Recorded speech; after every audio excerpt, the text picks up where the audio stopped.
नमस्कार। आज मैं फिर से आपके सामने उपस्थित हुआ हूँ, मैं सरहदी को सांस लेकर के। मणिपुर में प्रधानमंत्री पहुँच रहे हैं, तो ये एक बड़ी खबर है। सबसे पहले आज हम लोग खबरों पे थोड़ा सा ध्यान दे दें। अमर उजाला की एक खबर है कि पीएम मोदी 2023 की हिंसा के बाद पहली बार मणिपुर दौरे पे जाएंगे और 8500 करोड़ की सौगात देंगे।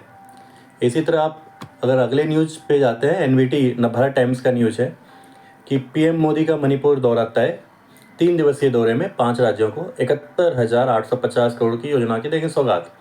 प्रधानमंत्री 13 सितंबर से 15 सितंबर के बीच 5 राज्यों के भ्रमण पर रहेंगे। इसी तरह आप देखते हैं एनडीटीवी की न्यूज़ है कि PM Modi in Manipur today in first visit since 2023 violence.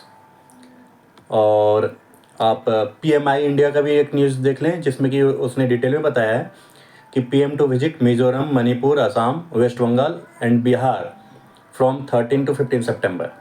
तो इससे आप देखते हैं कि आज का न्यूज़ जो है, मेन न्यूज़ जो खबर में यही है कि पीएम मोदी मणिपुर जा रहे हैं और ये लंबी अवधि के बाद जा रहे हैं।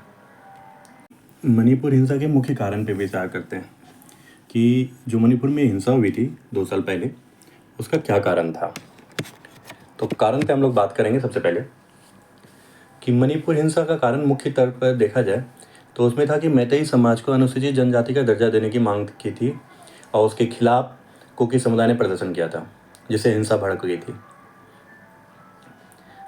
राज्य में मैतेई और कुकी जनजाति के बीच शुरू से ही भूमि, रोजगार और राजनीतिक प्रभाव को लेकर पहले से ही तनाव था।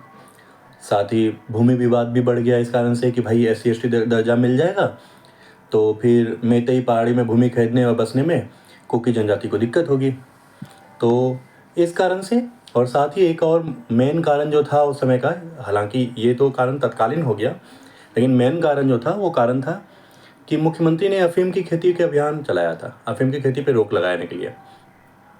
और अफीम की खेती सबसे अधिक जो है ना कुकी समूह के लोग करते हैं अपने क्षेत्रों में, और उन्हें उसी से आमदनी होती थी।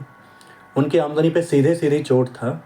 इस कारण से उन्होंने SC/ST वाला भूमि और रोजगार वाला मुद्दा उठाया और इस कारण से ये हिंसा काफ़ी दिनों तक चली, जिसका असर कि आपने देखा कि पूरे राज्य तहस नहस से हो गए थे। कहीं टूट फूट थी, कहीं के आग लगा दिए गए।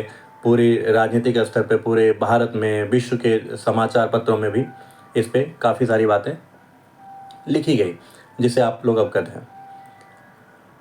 मणिपुर पे पूरा विपक्ष सरकार के विरोध में खड़ा था और मणिपुर की स्थिति ऐसी थी कि अब कई दिनों से उसमें न्यूज़ भी नहीं आ रही थी वहाँ की।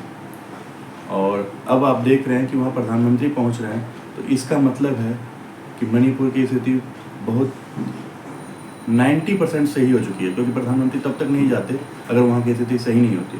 क्योंकि फिर से लाइमलाइट में लाने का मतलब है कि वहाँ की स्थिति को कंट्रोल कर लिया गया है।